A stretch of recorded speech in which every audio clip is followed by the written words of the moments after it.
का मैदान और मध्य गंगा का मैदान है और निचले गंगा का मैदान, इनको ये लोग क्या है ऐड कर देते हैं। ये कई बार है, वो है कोरोमंडल। कहां से कहां तक है आपका? तो कृष्णा नदी से लेकर के कन्याकुमारी तक। दोस्तों नमस्कार, आप सभी लोगों का AKS एकेडमी के YouTube चैनल पर बहुत बहुत स्वागत है। दोस्तों आज के इस वीडियो में हम लोग उत्तर भारत के विशाल मैदान के बारे में विस्तार से पढ़ने वाले हैं। ये वीडियो हम लोग पिछले वीडियो की तरह ही मैप प्लस कंटेंट के द्वारा यहाँ पर पढ़ेंगे, क्योंकि जब भी आप कोई चीज़ मैप प्लस कंटेंट दोनों से पढ़ते हैं तो वो चीज़ें आपको जीवन में कभी भी नहीं भूलती हैं। तो आइए हम सबसे पहले उत्तर भारत का जो विशाल मैदान है, यानी कि आपका नॉर्थ इंडिया ग्रेट प्लेन जो है, उसको हम सबसे पहले मैप में देखते हैं। उसके बाद हम लोग यहाँ पर जो कंटेंट दिया गया है उसको पढ़ेंगे। तो यहाँ पर अगर हम उत्तर भारत के विशाल मैदान का मैप देखें तो उत्तर भारत का जो विशाल मैदान का यहाँ पर आपको मैप दिखेगा, ये रहा। तो एक चीज सबसे पहले ऊपर आपको देखने को मिलेगी कि उत्तर भारत के जो विशाल मैदान है उसको 5 भागों में यहाँ पर बांटा गया है। कहीं कहीं पर आपको ये 4 भागों में ही बांटा हुआ दिखेगा और यहाँ पर आपको 5 भागों में दिख रहा है, क्योंकि ये जो आपका ऊपरी गंगा का मैदान और मध्य गंगा का मैदान है और निचले गंगा का मैदान, इनको ये लोग क्या है ऐड कर देते हैं। ये कई बार है ना, एक साथ गंगा के मैदान के रूप में पढ़ते हैं और फिर इसको जो है तो 3 भागों में बांटते हैं, ऊपरी गंगा का मैदान, मध्य गंगा का मैदान और निचले गंगा का मैदान। सामान्यतः इसको गंगा के मैदान के अंतर्गत ही गिनते हैं। और जो पंजाब में फैला हुआ है, पंजाब वाले क्षेत्र में, वहां पर आपके सिंध नदी की जो भी सहायक नदियां हैं, रावी है, सतलज है, ब्यास है, उनके द्वारा जो मैदान वहां पर मिट्टी ला करके बनाया जाता है जलोढ़ मृदा से, उसको पंजाब का मैदान कहते हैं। और जो गंगा के द्वारा बनाया जाता है उसमें 3 भाग हैं, ऊपरी गंगा का मैदान, मध्य गंगा का मैदान और निचली गंगा का मैदान। ये 3 भाग हैं। तो यानी कि इस तरीके से ये मुख्य रूप से जो है तो आपका नंबर 1 और इन दोनों को मिला के नंबर 2। और फिर एक और क्षेत्र है ब्रह्मपुत्र का मैदान, जो असम वाले क्षेत्र में ब्रह्मपुत्र नदी के द्वारा लाई गई जलोढ़ मृदा से बनता है, उसको यहाँ पर ब्रह्मपुत्र मैदान के नाम से जानते हैं। तो नंबर 3। तो इसको हम मोटे मोटे अगर आधार पर देखें, मोटे आधार पर, तो 3 भागों में डिवाइड कर सकते हैं। पहला हो जाएगा यहाँ पर आपका पंजाब का मैदान, दूसरा हम लोग इसको डिवाइड कर सकते हैं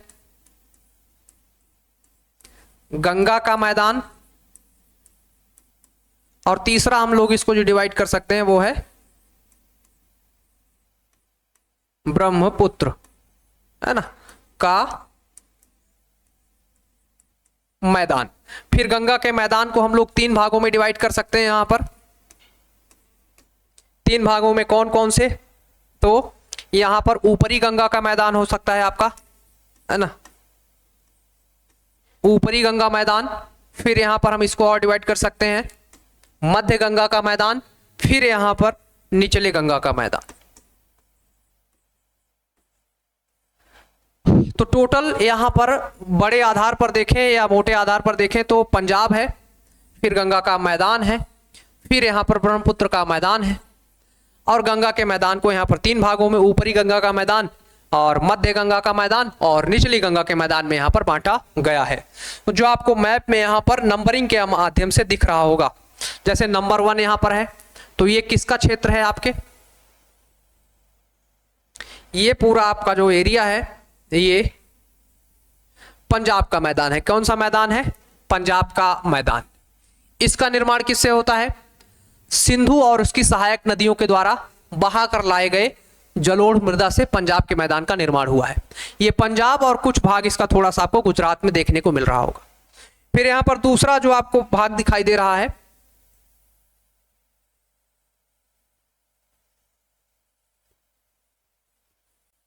इसको नंबर 2 ऊपरी गंगा का मैदान, इसको क्या बोलते हैं? ऊपरी गंगा का मैदान। इसका निर्माण किससे होता है? गंगा और उसकी सहायक नदियों से। तो इसको आप देख रहे होंगे थोड़ा सा ये हल्का सा उत्तराखंड में है, बाकी उत्तर प्रदेश और ये मध्य प्रदेश का आपको भाग दिखाई दे रहा होगा। ये किसका भाग है आपका? तो इधर ये इतना भाग आपको मध्य प्रदेश का यहाँ पर देखने को मिल रहा होगा, और थोड़ा सा भाग इसमें जो है आपके किसका है यहाँ पर, तो थोड़ा भाग इसमें आपको गुजरात और राजस्थान का भी देखने को मिल रहा है यहाँ पर। तो ये आपका क्या है? आपके यहाँ पर दूसरा नंबर का मैदान है, जो कि ऊपरी गंगा का मैदान है। उत्तर प्रदेश, मध्य प्रदेश और थोड़ा सा इसमें जो है तो आपको राजस्थान देखने को मिल रहा है। ये कौन सा एरिया है आपका? ये एरिया है राजस्थान का। ठीक, तो यहाँ पर पंजाब भी, पंजाब में और कहाँ है, थोड़ा सा राजस्थान में है। और यहाँ पर जो आपका दूसरे नंबर का ऊपरी गंगा का मैदान है ये भी कहाँ है, तो ये पूरे तरीके से आपके उत्तर प्रदेश और थोड़ा सा ये रहा आपका मध्य प्रदेश और यहाँ से ये वाला भाग है राजस्थान का। तो यहाँ आपका ऊपरी गंगा का मैदान है।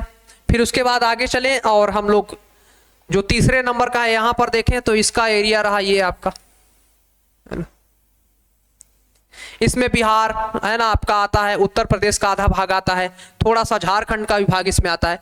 तो इसको क्या बोलते हैं यहाँ पर आपके मध्य गंगा का मैदान, इसको क्या बोलते हैं, मध्य गंगा का मैदान। फिर चौथे नंबर पर आपको यहाँ पर देखने को मिल रहा होगा पश्चिम बंगाल और उसके आसपास के क्षेत्र है, पश्चिम बंगाल और उसके आसपास के क्षेत्र हैं। तो ये क्या है आपके निचले गंगा का मैदान। अब इसको गंगा के प्रवाह के आधार पर बांटा गया है। गंगा के किसके आधार पर बांटा गया है, प्रवाह के आधार पर। देखिए कैसे, तो जैसे यहां पर आपके जो गंगा नदी है वो उत्तराखंड से निकलती है, तो ये उसका सबसे ऊंचाई वाला भाग होता है। फिर धीरे से यहां इधर आती है, फिर यहां से आपके पूरा नीचे चली जाती है, फिर यहां से आपके क्या पूरा नीचे चली जाती है। तो ये ऊंचाई पर है, इसलिए इसको क्या बोल देंगे, ऊपरी गंगा का मैदान। फिर ये सबसे नीचे का है, ये सबसे ऊपर का है, ये बीच में है, ये 3 नंबर का बीच में है, तो इसको क्या बोल देंगे, मध्य गंगा का मैदान, क्योंकि दोनों के बीच में है, मध्य गंगा का मैदान हो गया। फिर निचले गंगा का मैदान, तो ये भाग आपको जब नर्मदा नदी आपकी गंगा नदी यहां से निकलती है और यहां आ जाती है, यानी नीचे आ गई, तो इसको बोलते हैं निचले गंगा का मैदान। ठीक, तो ऐसे ही इसके प्रवाह के आधार पर इसको जो यहाँ पर डिवाइड किया गया है। किसके आधार पर, इसके प्रवाह के आधार पर यहाँ पर डिवाइड किया गया है। ऊपर से प्रवाहित होती है सबसे पहले उत्तराखंड से निकल करके, जब ये उत्तर प्रदेश वाले भाग में यहाँ पर आती है और ये बिहार होते हुए जो इधर आपके बिहार और झारखंड में थोड़ा सा बहते हुए, झारखंड में नहीं जाती सॉरी, ये आपके बिहार के बाद जो है तो ये पश्चिम बंगाल होते हुए जब नीचे आती है, ये आपके कहाँ मिलती है, समुद्र में जो मिलती है तो नीचे आ जाती है, तो इसको निचला मैदान कहते हैं। ठीक, इतना आपको समझ में आ गया होगा। फिर यहां पर है ब्रह्मपुत्र का मैदान। तो ये जो 5th नंबर आपको दिखाई दे रहा होगा यहां पर, ये 5th, और ये पूरा आपको यहां पर एरिया समझ में आ रहा होगा। तो ये जो मैक्सिमम एरिया है ये असम के पास में है ना, जो ज्यादातर ये असम के मैदान के भी नाम से जाना जाता है। इसको एक और कौन से नाम से जाना जाता है, असम का मैदान। और ये किसके द्वारा निर्मित होता है, तो ब्रह्मपुत्र नदी के द्वारा बनाया जाता है। किसके द्वारा बनाया जाता है, ब्रह्मपुत्र नदी के द्वारा बनाया जाता है। इसलिए इस एरिया को क्या बोलते हैं, ब्रह्मपुत्र का मैदान बोलते हैं। ये कहां पर फैला हुआ है, तो असम, यहां पर थोड़ा सा एरिया है इसका आपके थोड़ा सा पश्चिम बंगाल में है, फिर ये पूरा असम है, फिर थोड़ा सा आपका अरुणाचल प्रदेश का नीचे वाला भाग है ना, यहीं पर आपके नीचे एक मेघालय का पठार भी है। तो यानी कि ज्यादातर इसका भाग जो है असम का जो मैदान, असम का मैदान है, वो असम का मैदान इसीलिए उसका नाम है क्योंकि ज्यादातर भाग उसका कहां पर है, असम के मैदान में है, आपके असम वाले क्षेत्र में है आपके। और वो किस नदी से बनाया जा रहा है, ब्रह्मपुत्र नदी से, इसलिए इसका नाम क्या हो गया, ब्रह्मपुत्र का मैदान। तो ये भी आपको समझ में आ गया होगा कि ये वाला क्षेत्र कौन सा है, 5वें नंबर का ब्रह्मपुत्र का मैदान किस राज्य में है, तो असम राज्य में है, इसीलिए इसको क्या बोलते हैं, यहां पर असम का मैदान बोलते हैं। ठीक,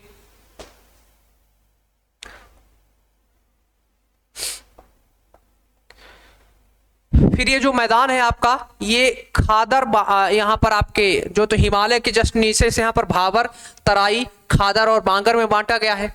तो जैसे ही आप हिमालय से नदी, मान लीजिए ये कोई नदी आ रही है, तो यहाँ पर जैसे ही आई तो हिमालय का जो नीचे वाला भाग है, ये ऐसे बड़े बड़े कंकर, यहाँ पर बड़े बड़े क्या है, पत्थर है, क्या यहाँ पर बड़े बड़े आपको पत्थर दिखाई दे रहे हैं। अब यहाँ पर जैसे ही मान लीजिए ये नदी आई, तो जब बड़े बड़े पत्थर है तो इसके अंदर नदी क्या होती है, खो जाती है, इसके अंदर नदी क्या होती है, खो जाती है। तो यहाँ पर आपको बड़े बड़े कंकर पत्थर दिखाई देंगे। तो आपको याद रखना है, जो भाबर प्रदेश है, भा से है ना, यहाँ पर बी से क्या याद रखना है, बड़े, भाबर में बी से आपको याद रखना है बड़े। तो बड़े बड़े यहाँ पर क्या होते हैं, पत्थर होते हैं, क्योंकि जस्ट हिमालय के नीचे का भाग होता है, तो यहाँ पर बड़े बड़े पत्थर होते हैं। तो बड़े बड़े पत्थरों के बीच में नदियां जो है तो यहाँ पर क्या हो जाती हैं, गायब हो जाती है। फिर इस वाले एरिया में आते हैं, तो यहाँ पर छोटे छोटे कंकड़ पत्थर हमें देखने को मिलते हैं। क्या होते हैं? छोटे छोटे कंकड़ पत्थर हमें देखने को मिलता है। नदियां यहाँ पर फिर से ऊपर बहने लगती हैं। नदियां यहाँ पर क्या होती हैं? फिर से ऊपर बहने लगती हैं। यहाँ पर हमें जो है तो पेड़ पौधे काफी देखने को मिलते हैं। यहाँ पर ये देख रहे होंगे आप, हरा हरा यहाँ पर बना हुआ है ये सब, ठीक। तो यहाँ पर नदियां फिर से थोड़ा ऊपर आ जाती है। यहाँ पर हरा भरा एरिया रहता है। जो हिमालय के जस्ट, शिवालिक के जस्ट नीचे का जो भाग है, तराई जिसको बोलते हैं, तो ये वाला एरिया कौन सा है आपका? तराई है, जहां पर छोटे छोटे कंकड़ पत्थर वाली मिट्टी पाई जाती है और आपके नदियां यहाँ पर सतह से फिर से ऊपर बहने लगती हैं। तो ये आपका तराई वाला भाग है, बहुत ज्यादा उपजाऊ नहीं होता। फिर यहां पर आपका भाग आता है, ये कौन सा भाग है आपका? यहाँ पर बांगर। कौन सा भाग है यहाँ पर आपके? बांगर भाग। अब बांगर कैसा होता है आपका? तो जो ये आपको यहाँ पर चीज दिख रहा होगा, ये एरिया कौन सी? बांगर। और जैसे ही आप यहाँ पर गए और यहाँ पर गए तो ये आपको एक शब्द दिख रहा होगा, यहाँ पर लिखा हुआ खादर। क्या? खादर। तो नदी घाटी के इधर का जो एरिया है और तराई के बाद का जो एरिया है उसको क्या बोलते हैं यहाँ पर आपके? बांगर बोलते हैं। बांगर में आपको पुरानी जलोढ़ मृदा देखने को मिलती है। क्या मिलती है? पुरानी जलोढ़ मृदा। कैसी होती है? पुरानी। पुरानी जलोढ़ मृदा मिलती है, इसका मतलब ये उपजाऊ बहुत कम होता है, ठीक। ये क्या होता है? बहुत कम आपका उपजाऊ होता है यहां पर। लेकिन जैसे ही आपने देखा होगा, नदी घाटी के पास की जो एरिया है, क्या है? नदी घाटी के जो पास का एरिया है, ये आपकी नदी है, नदी घाटी आपकी। और इसके बगल का एरिया देखिए, इसके बगल का एरिया देखिए। तो जो नदियों के आसपास का एरिया होता है उसको बोलते हैं आपके खादर। उसको क्या बोलते हैं? खादर। और ये क्या होता है? सबसे ज्यादा उपजाऊ भाग होता है, क्योंकि ये जो क्षेत्र है वो नदियों के द्वारा लाई गई जलोढ़ मृदा से बनता है। और वो कैसी मृदा होती है? नवीन जलोढ़ मृदा होती है। क्योंकि जब ये जो नदियां हैं, इनमें जब कभी बाढ़ आती है तो ये क्षेत्र में जो है तो बाढ़ का पानी यहाँ पर पहुंच जाता है। तो जब यहाँ पर आपके बाढ़ का पानी पहुंचता है तो नई जलोढ़ मृदा की परत यहाँ पर बिछ जाती है। नई जलोढ़ मृदा की क्या होती है? परत यहाँ पर आपके जम जाती है। तो जब नई जलोढ़ मृदा हर साल यहाँ पर आती जा रही है तो उत्पादन क्या होगा? यहाँ पर बढ़ जाएगा। तो सबसे ज्यादा उत्पादन वाला क्षेत्र कौन सा होता है? खादर क्षेत्र होता है। सबसे ज्यादा उत्पादन के लिए हम लोग क्या छींटते हैं खेत में? खाद, है ना, फर्टिलाइजर्स। तो खादर को आप कैसे याद रखेंगे? खाद से। खादर को खा शब्द KHA मतलब खा, यहाँ पे खादर होता है ना, खादर। तो पहला शब्द खा है और खाद में भी पहला शब्द खा है। तो खादर को खाद से याद रखेंगे, क्योंकि खाद से ही हम लोग जो है तो खेती को क्या करते हैं? खेत को और यहाँ पर उर्वरकता उसकी बढ़ाते हैं, ज्यादा जिससे प्रोडक्शन हो उसके लिए हम खाद डालते हैं। तो खादर कैसा क्षेत्र होता है? ज्यादा जो है तो उर्वरक शक्ति वाला क्षेत्र होता है। यहाँ पर ज्यादा जो है तो हमें उत्पादन होता है, क्योंकि यहाँ हर साल जलोढ़ मृदा आती है। तो खाद से आप लोगों को खादर याद रखना है, क्योंकि उत्पादन ज्यादा होता है यहाँ पर। ये उपजाऊ मिट्टी होती है आपकी।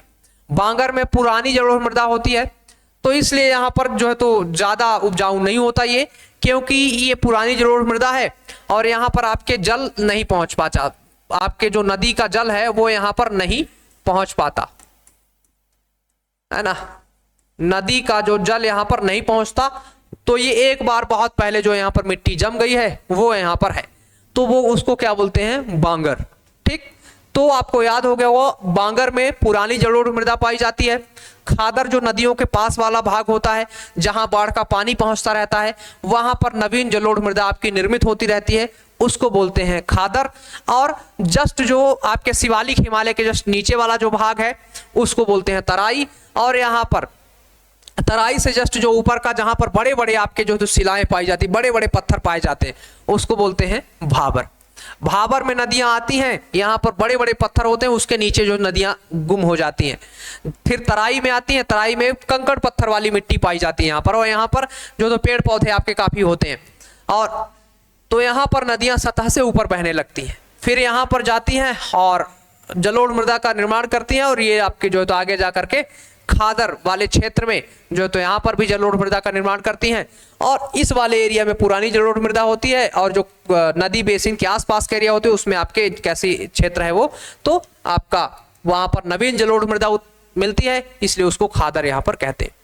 तो ये क्षेत्र हैं आपके हिमालय के जस्ट नीचे वाले भाग, भाबर, तराई और आपका बांगर और खादर। क्या भाबर, फिर उसके बाद दूसरा आता है तराई, फिर तीसरा आता है यहाँ पर आपके बांगर, फिर चौथा आता है आपके खादर।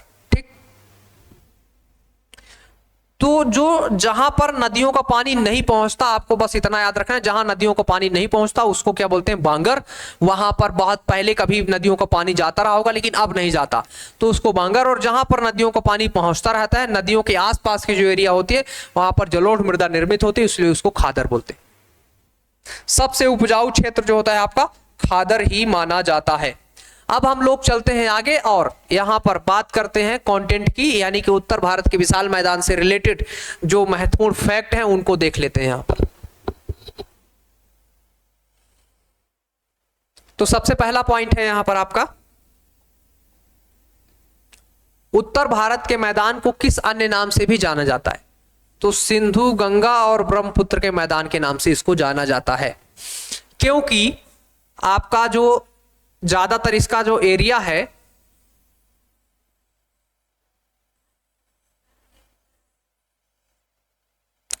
किसके द्वारा बनाया जाता है? तो इधर जो एरिया है, इधर साइड का, ये पंजाब मान लीजिए और राजस्थान जो है आपका गुजरात वाला एरिया, तो ये पंजाब और राजस्थान की जो एरिया है ये किसके द्वारा बनाई जाती है? तो ये सिंधु, इसका जो आपका मैदान है पंजाब और राजस्थान के आसपास, वो मैदान किस नदी से बनता है? सिंधु नदी से। फिर जैसे ही आप आगे जाते हैं उत्तर प्रदेश और बिहार वाले क्षेत्र में, उत्तर प्रदेश और बिहार वाले क्षेत्र में जाते हैं, मान लीजिए आपका यूपी है, ये आपका बिहार है, तो इस क्षेत्र में किससे आपका जो है यहां पर निर्माण होता है मैदान का? तो गंगा से। किस नदी से होता है? गंगा नदी से होता है। ठीक, तो इसलिए इसको गंगा का मैदान बोलते हैं। फिर जैसे ही आप थोड़ा सा आगे जाते हैं, जैसे ही आप क्या होता है थोड़ा सा आगे जाते हैं, तो यहां पर आपको असम देखने को मिलता है। अब असम में कौन सी नदी बहती है? ब्रह्मपुत्र नदी। तो असम में किस नदी के द्वारा यहां पर मैदान का निर्माण हो रहा है? ब्रह्मपुत्र नदी के द्वारा। तो इसलिए इस क्षेत्र को किसका मैदान बोलते हैं? ब्रह्मपुत्र का। तो यानी कि हमारे पूरे भारत का ज्यादातर जो मैदान है वो किस नदियों के द्वारा निर्मित किया जाता है? यहां पर सिंधु और उसकी सहायक नदियों के द्वारा। फिर यहां पर आपके है ना गंगा और उसकी सहायक नदियों के द्वारा, फिर यहां पर ब्रह्मपुत्र और उसकी सहायक नदियों के द्वारा। इसलिए जो उत्तर का विशाल मैदान है उसको किस अन्य नाम से भी जानते हैं? उत्तर के विशाल मैदान को किस अन्य नाम से भी जानते हैं? सिंधु, गंगा और ब्रह्मपुत्र का मैदान, क्योंकि इन्हीं नदियों के द्वारा इसको बनाया जाता है। ठीक, अगला पॉइंट है, सिंधु, गंगा, ब्रह्मपुत्र के मैदान का क्षेत्रफल लगभग कितना है? इनका एरिया कितना है? तो 7.8 लाख वर्ग किलोमीटर यहां पर इनका जो है तो एरिया हमें देखने को मिलता है। फिर अगला यहां पर पॉइंट है,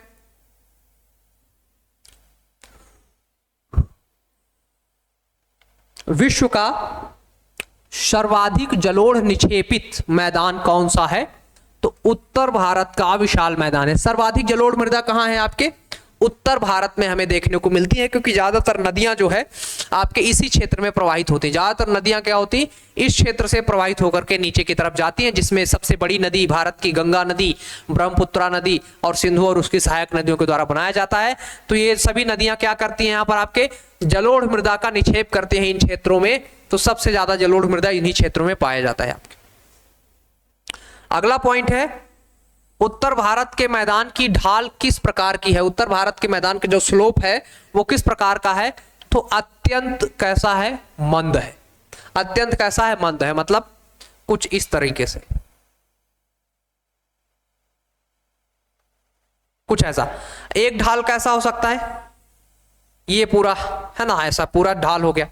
और यहां पर क्या है? थोड़ा थोड़ा ढाल होता है, मतलब एक लगातार, या तो ऐसा सीधा ढाल, सीधा नहीं है ना, तो इस तरह का भी है, बहुत मंद ढाल है, मतलब ऐसा कि स्लोप, बिल्कुल स्लोप नहीं है। तो आपको याद रखना है अत्यंत मंद ढाल होता है। ठीक, फिर अगला पॉइंट है, उत्तर भारत के विशाल मैदान का सर्वाधिक भाग किस भारतीय राज्य में आता है? तो यह स्थित है, तो सबसे ज्यादा भाग उत्तर प्रदेश में पड़ता है। इसीलिए है ना, इसका जो उत्तर भारत का जो आसपास का एरिया में सबसे ज्यादा जो राज्य है जहां पर उत्तर भारत का मैदान है, वो कहां पड़ता है? उत्तर प्रदेश में पड़ता है। इसको अगर आपको याद करना हो कि भाई किस राज्य में पड़ता है, तो जैसे इस पूरे मैदान को क्या बोलते हैं? उत्तर का विशाल मैदान बोलते हैं, उत्तर का विशाल मैदान बोलते हैं। तो आप यहां से उत्तर शब्द ले लो, उत्तर प्रदेश यहां पर आप जोड़ लो, तो सबसे ज्यादा इसका भाग कहां पाया जाता है? उत्तर प्रदेश में। ज्यादातर जो इसकी एरिया है वो उत्तर प्रदेश में फैला हुआ है, क्योंकि गंगा नदी का ज्यादातर विस्तार जो प्रवाह क्षेत्र है वो उत्तर प्रदेश पड़ता है, इसलिए उत्तर प्रदेश में सबसे ज्यादा जो है तो मैदान यहां पर आपके निर्मित है।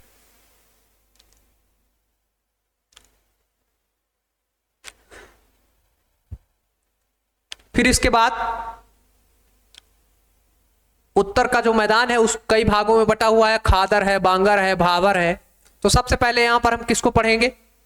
भाबर के मैदान को पढ़ेंगे। मैंने आपको बताया था कि हिमालय के जस्ट नीचे क्या होता है, मान लीजिए ये आपका हिमालय है, तो यहां पर क्या होता था, आपके बड़े बड़े कंकर पत्थर पाए गए थे, है ना। तो ये क्या हो गया आपका यहां पर भाबर प्रदेश। फिर यहां पर आप जैसे आए, यहां पर आपको छोटे छोटे मिलते थे, यहां पर कुछ पेड़ पौधे भी थे। ये क्या हो गया आपका तराई प्रदेश। फिर यहां पर आपका एरिया था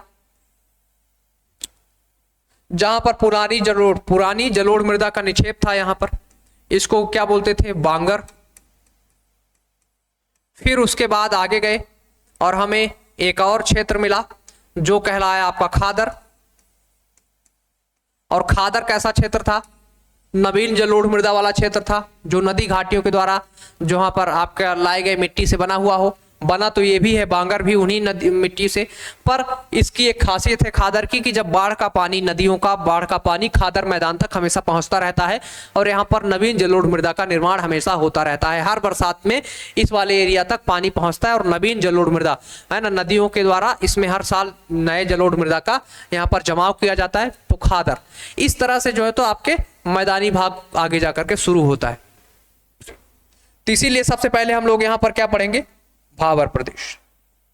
भाबर प्रदेश की बात करें तो उत्तर भारत में उप हिमाचल के क्षेत्र के सहारे फैले समतल मैदान को क्या कहते हैं? भाबर कहते हैं। इस समतल मैदान में पत्थर के बड़े बड़े जो टुकड़े पाए जाते हैं। फिर यहां पर भाबर मैदान का विस्तार कहां तक है? तो भाबर मैदान का विस्तार सिंधु नदी से तीस्ता नदी तक है। कहां तक है? सिंधु नदी से तीस्ता नदी तक इसका जो तो विस्तार हमें देखने को मिलता है। अगला पॉइंट है भाबर मैदान की चौड़ाई कितनी है ना। भाबर मैदान की क्या पूछ रहा है ये? चौड़ाई कितनी है? तो 8 से 10 किलोमीटर। कितनी? 8 से 10 किलोमीटर। आपके लिए बहुत इंपॉर्टेंट नहीं है चौड़ाई वड़ाई की कितना है। फिर अगला पॉइंट है यहां पर भाबर मैदान की ऊंचाई कितनी है? तो 200-300 मीटर के आसपास इसकी जो ऊंचाई देखने को मिलती है। शिवालिक का जलोढ़ पंख किस मैदान को कहा जाता है? शिवालिक का जलोढ़ पंख किस मैदान को कहा जाता है? तो भाबर के मैदान को कहा जाता है। शिवालिक हिमालय के जस्ट नीचे जो है आपका ये जो भाबर मैदान है वो पंख के आकार का दिखाई देता है। कैसा दिखाई देता है? पंख के आकार का दिखाई देता है। इसका जो निर्माण पूरा संरचना है वो पंख के जैसे दिखाई देती है, इसलिए शिवालिक का जलोढ़ पंख भी इसे कहा जाता है भाबर के मैदान। फिर इसके बाद है आपका यहाँ पर तराई मैदान। फिर अगला कौन सा पॉइंट है यहाँ पर आपका? तराई का मैदान। ये सिर्फ आपको यहाँ पर फैक्चुअल डाटा बताए जा रहे हैं, तो आप इसको फैक्चुअल डाटा के रूप में याद करें, है ना। ये सिर्फ आपको 3000 फैक्ट यहाँ पर रटवाने का प्रयास किया जा रहा है, जो आपके पेपर प्री के लिए तो मोस्ट इंपोर्टेंट है, क्योंकि प्री में आपके फैक्ट ही आते हैं, वहां पे कॉन्सेप्ट नहीं आता। पिछले बार हर बार का प्रश्न आप उठा करके देख लो, तूफान आता है या आपके चक्रवात आता है वो फैक्ट होता है। नदियों की लंबाई पूछते हैं, वो भी आपकी फैक्ट है, कौन सी नदी बड़ी है कौन सी छोटी। इस बार आप देखें ऑप्शन आया था, इसमें सबसे बड़ी नदी कौन सी है, तो ये भी कैसा है? फैक्चुअल डाटा है। वन से पूछते हैं वो फैक्चुअल डाटा होता है, तो पर्वत पहाड़ियों से पूछते हैं वो फैक्चुअल डाटा होता है। तो ज्यादातर इसमें क्या है आपके फैक्चुअल डाटा है, बाकी और इसमें हमें ज्यादा ध्यान देने की जरूरत नहीं है। तो फैक्ट याद करने पे आपको फोकस करना है। अगला यहाँ पर भाबर प्रदेश के दक्षिण में किस मैदानी क्षेत्र का विस्तार है? किसके? भाबर प्रदेश के दक्षिण में किस मैदानी क्षेत्र का यहाँ पर विस्तार है? तो वो है तराई क्षेत्र का। भावर के जस्ट दक्षिण में मैंने बताया था कि आपको कौन क्षेत्र पड़ता है, तराई का क्षेत्र पड़ता है। अगला पॉइंट है यहाँ पर, तराई मैदान की चौड़ाई लगभग कितनी है, 10 से 20 किलोमीटर। कितनी है, 10 से 20 किलोमीटर है। ये लंबाई चौड़ाई याद करने की आपको जरूरत नहीं है। फिर यहाँ पर कुछ नोट में पॉइंट दिए गए हैं।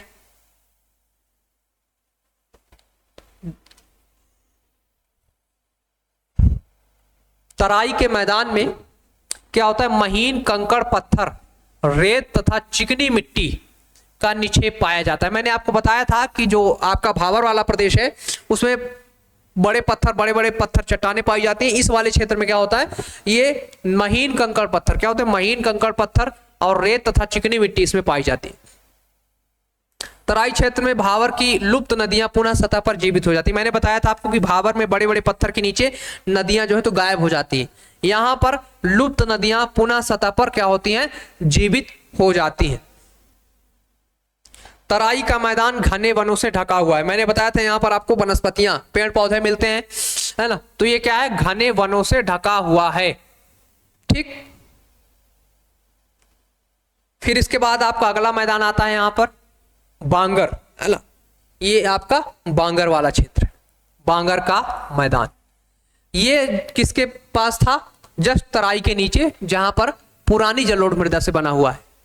तो क्या है, बांगर का मैदान किस प्रकार की मिट्टी से निर्मित है, तो वो है पुरानी जलोढ़ मृदा से निर्मित है।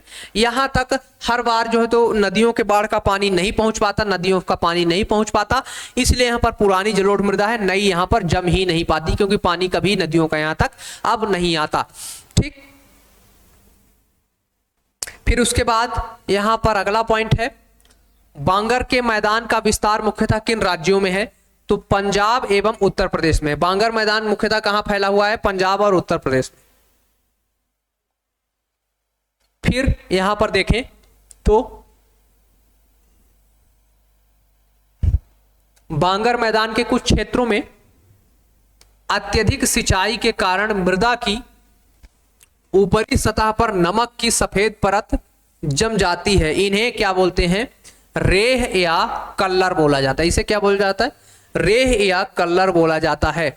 क्या होता है कि ये मान लीजिए कोई जलाशय है, यहां पर आपका पानी जमा हो जाए, यहां पर क्या हो जाए, आपका पानी जमा हो जाए, और फिर धूप के कारण क्या हो, ये पानी वाष्पीकृत हो, है ना। तो इसका जो है तो यहां पर जब धूप के कारण वाष्पीकृत होगा तो यहां पर सफेद सफेद परत जम जाएगी नमक जैसी, तो उसको ही क्या बोला जाता है, रेह या कल्लर बोलते हैं। फिर अगला मोस्ट इंपोर्टेंट पॉइंट है,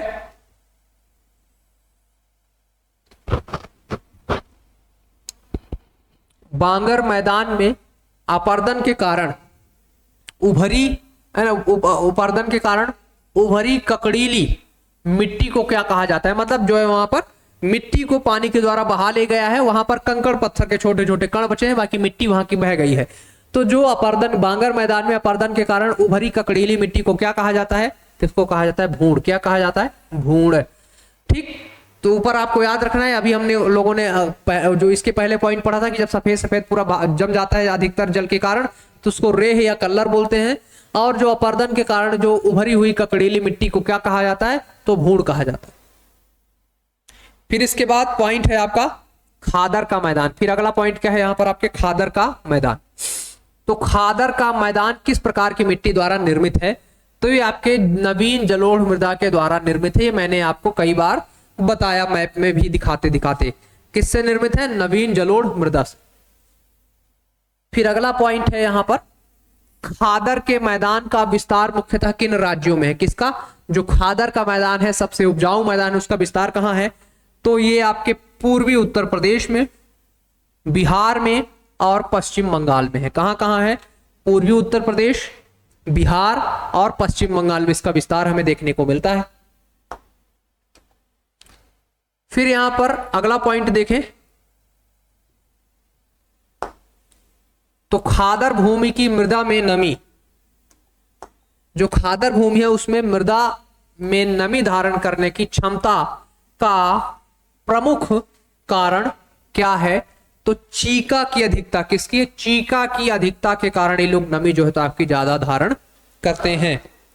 चीका की अधिकता के कारण ये नमी ज्यादा धारण करती है। अगला पॉइंट है, पंजाब में खादर मैदान को किस नाम से जाना जाता है? पंजाब में खादर का जो मैदान है उसको किस नाम से जाना जाता है?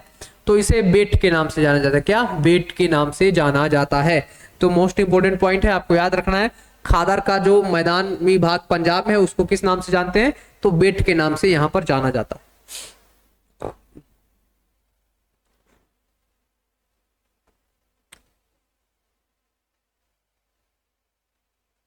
फिर यहां पर हम लोग सबसे पहले पंजाब का मैदान पढ़ लेते हैं। कुछ यहां पर 2-3 पॉइंट है उसको पढ़ ले, फिर पढ़ते हैं ना, कुछ और पॉइंट है यहां पर आपके।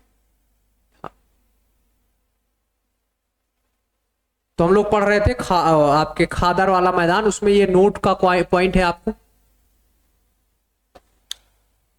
खादर मैदानी क्षेत्र कृषि कार्य हेतु बहुत क्या होते हैं? उपजाऊ होते हैं। मैंने बताया ना कि इसमें प्रोडक्ट जो है तो कृषि का ज्यादा उत्पादन होता है, प्रोडक्शन ज्यादा होता है।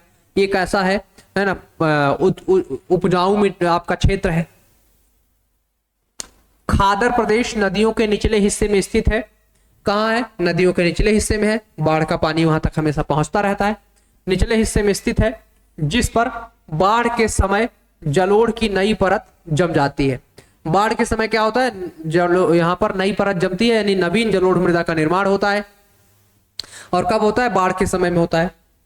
तो इसके वजह से खादर मैदानी क्षेत्र में गेहूं, चावल, जूट, तिलहन, दलहन, गन्ना आदि की कृषि के लिए ये क्षेत्र आपका जो है तो प्रसिद्ध है। किसके लिए है? खादर मैदानी क्षेत्र गेहूं, चावल, जूट, तिलहन, दलहन और गन्ना, इन सभी के लिए जो है तो ये क्षेत्र आपका प्रसिद्ध है। फिर जैसे ही पंजाब आपके बंगाल वाले क्षेत्र में आते हैं तो यहाँ पर जो है तो डेल्टा का निर्माण होता है। तो यहाँ पर डेल्टा क्षेत्र है, उसको देखें। यहाँ पर तो डेल्टा के मैदानों में उच्च भूमि को क्या कहा जाता है? तो यहाँ पर इनको चार कहा जाता है। क्या कहा जाता है? चार, है ना। डेल्टा का जो क्षेत्र उसमें जो उच्च यहाँ पर आपकी भूमि होती है उसको चार कहते हैं। ठीक। फिर अगला पॉइंट है, डेल्टा मैदान का विस्तार किस क्षेत्र में पाया जाता है? किसका? डेल्टा मैदान का विस्तार किस क्षेत्र में पाया जाता है? तो वो है निचली गंगा घाटी, जो कि पश्चिम बंगाल में है। तो डेल्टा ज्यादातर हमारे यहाँ मतलब जो गंगा नदी पर बना है वो कहां पर है? तो पश्चिम बंगाल में ही है। गंगा और ब्रह्मपुत्र का डेल्टा पश्चिम बंगाल में सबसे बड़ा डेल्टा है। ठीक। अब इसके बाद हम लोग जो डिवीजन किया था मैदानों का अलग अलग, तो सबसे पहले पढ़ेंगे यहां पर आपके पंजाब का मैदान। पंजाब का मैदान, ये पंजाब में ज्यादातर इसका भाग पंजाब में फैला हुआ है, इसलिए इसे पंजाब का मैदान कहते हैं। सिंधु तथा इसकी सहायक नदियों जैसे झेलम, चिनाब, रावी, सतलज, है ना। तो जैसे झेलम, चिनाब, रावी, है ना, व्यास तथा सतलज के द्वारा निर्मित मैदान को क्या कहा जाता है? जिसके द्वारा निर्मित मैदान को पंजाब का मैदान यहां पर कहा जाता है। क्या कहा जाता है? पंजाब का मैदान कहा जाता है। फिर अगला पॉइंट है, पंजाब की पुरानी जलोढ़क भूमि बांगर को क्या कहते हैं? पुरानी जलोढ़ मृदा से जो आपका निर्मित होता है क्षेत्र उसको क्या बोलते हैं? बांगर। तो पुरानी जलोढ़क मृदा भूमि बांगर को क्या कहते हैं? तो बैडलैंड या फिर अनउर्वरक भूमि कहा जाता है। क्या? बैडलैंड या फिर अनउर्वरक भूमि कहा जाता है, क्योंकि बांगर में मैंने आपको पहले ही बताया कि वहां पर उत्पादन बहुत कम होता है, क्योंकि पुरानी जलोढ़ मृदा वहां पर पाई जाती है। तो उसको बैडलैंड या फिर क्या कहा जाता है? अनउर्वरक भूमि।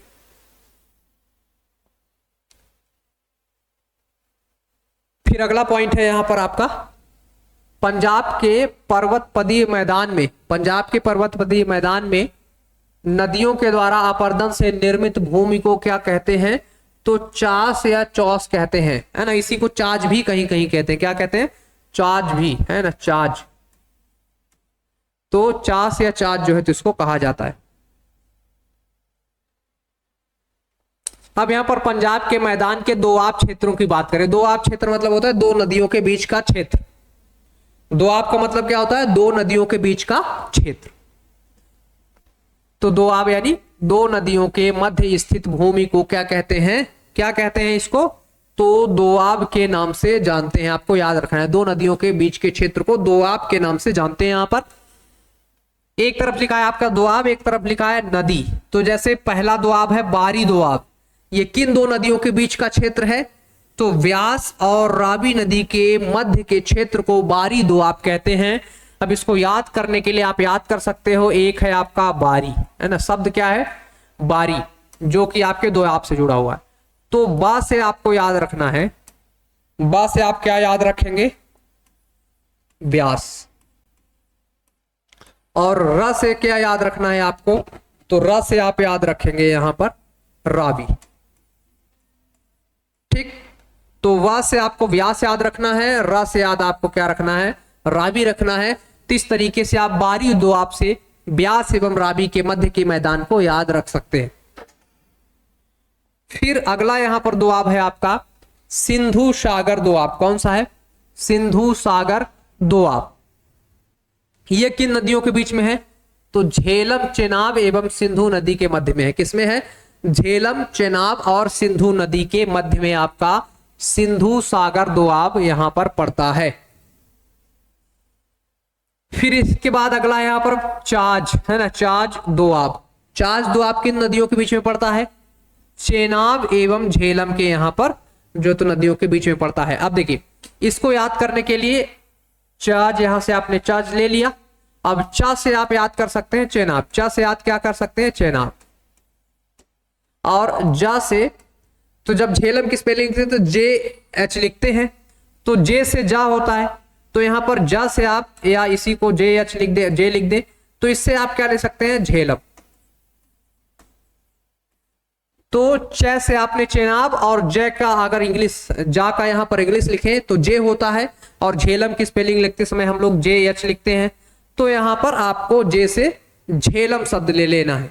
तो आपको चाज जो शब्द है इससे चेनाब और झेलम याद हो जाएगी। तो चाज दोआब से कौन कौन सी, चाज दोआब कौन कौन सी नदियों के बीच में पड़ता है, चेनाब और झेलम नदियों के बीच में पड़ता है।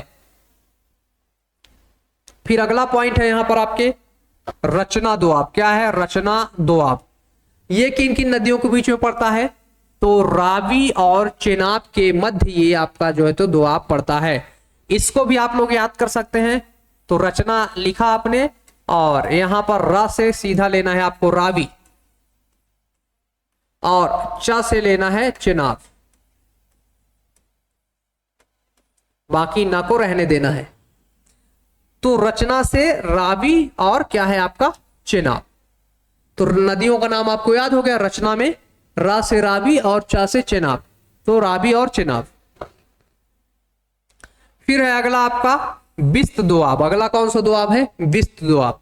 बिस्त दोआब में कौन सी नदियों के बीच में बिस्त दोआब, ब्यास और सतलज के बीच में। बिस्त किसके किसके बीच में, ब्यास और सतलज के बीच में। तो इसको भी आप याद कर सकते हैं बिस्त, तो बा से आप ले लेंगे व्यास, और यहां पर स से ले लेंगे, स से क्या लेंगे सतलज। आधा सा था इसलिए मैंने हलंत लगा दिया है, तो स से आपको सतलज और बा से ब्यास लेना है। ठीक,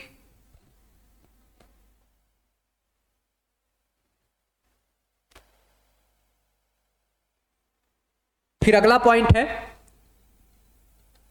ब्यास एवं रावी नदियों के मध्य कौन सा दोआब क्षेत्र स्थित है। वही जो हमने ऊपर पढ़ा वही चीज यहां पर है। तो बारी दोआब आप लोग यहां पर देखें, तो नदियों के मध्य में कौन सा दोआब है, तो बारी दोआब है। इसको जल्दी से पढ़ लेंगे क्योंकि ऊपर हम लोगों ने पढ़ लिया है। रावी और चिनाब के बीच में कौन सा दोआब है, तो रचना दोआब है। फिर इसके बाद यहां पर झेलम और चेनाब और सिंधु नदी के बीच में कौन सा दोआब है, तो सिंधु सागर दोआब है। फिर इसके बाद आगे देखें, चेनाब एवं झेलम नदी के मध्य कौन सा दोआब क्षेत्र है, तो चाज दोआब क्षेत्र है। फिर ब्यास एवं सतलज नदियों के मध्य में कौन सा दोआब है, तो बिस्त दोआब है। ठीक, और ये सभी जो दोआब है सिंधु नदी तंत्र के बीच की नदियों के मध्य में ही है, कोई और नदी इसके बीच में नहीं। सिंधु नदी के अंदर जो आपकी नदियां आती हैं, सिंधु है, ब्यास है, रावी है, सतलज है, झेलम है, इन सभी नदियों के द्वारा ही आपके जो है तो दोआब क्षेत्र निर्मित किए जाते हैं।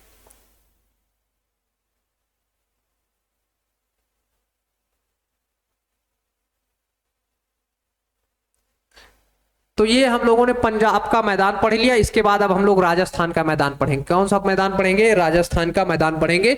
जब मैंने आपको पंजाब का मैदान बताया था तो उसमें ये भी बताया था कि थोड़ा सा भाग कहां पर है, उस मैदान का भाग राजस्थान में भी पड़ता है। तो कभी कभी आपको राजस्थान का मैदान भी जो है तो यहाँ पर बुक्स में लिखा होता है, नहीं तो सामान्यतः हम लोग पंजाब मैदान के अंदर गए ही इसको पढ़ लेते हैं, पर यहाँ पर आपके राजस्थान के मैदान को भी दिया है, तो हम लोग राजस्थान के मैदान भी देख लेते हैं यहाँ पर।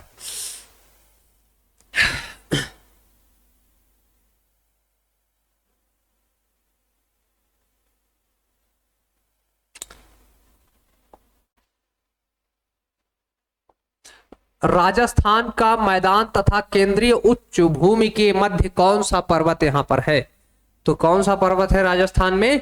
मध्य उच्च भूमि और राजस्थान के मध्य अरावली पर्वत। फिर अगला पॉइंट है राजस्थान के मैदान में राजस्थान बांगर, क्या? राजस्थान बांगर और थार मरुस्थल की विभाजक रेखा क्या है? तो 25 सेंटीमीटर समवर्षा रेखा है। क्या है? 25 सेंटीमीटर समवर्षा रेखा है। जिस क्षेत्र में 25 सेंटीमीटर से कम वर्षा होती है, 25 सेंटीमीटर या 25 सेंटीमीटर से कम वर्षा होती है, वो क्षेत्र आपका मरुस्थल में बदल जाता है। किसमें बदल जाता है? मरुस्थल में बदल जाता है। तो जो थार मरुस्थल है यहाँ पर 25 सेंटीमीटर उससे कम वर्षा होती है, और जो राजस्थान बांगर है वहां पर इससे जो है तो ज्यादा वर्षा होती है। तो थार मरुस्थल और राजस्थान बांगर को डिवाइड करने का काम कौन करता है? 25 सेंटीमीटर समवर्षा रेखा यहां पर करती है। सम आइसोहाइट्स जो आपकी होती है समवर्षा रेखा, उसके द्वारा इन दोनों को डिवाइड किया जाता है। फिर अगला पॉइंट है राजस्थान बांगर। राजस्थान बांगर की उर्वर भूमि को क्या कहते हैं? राजस्थान बांगर जो है, वैसे बांगर क्षेत्र कैसा होता है?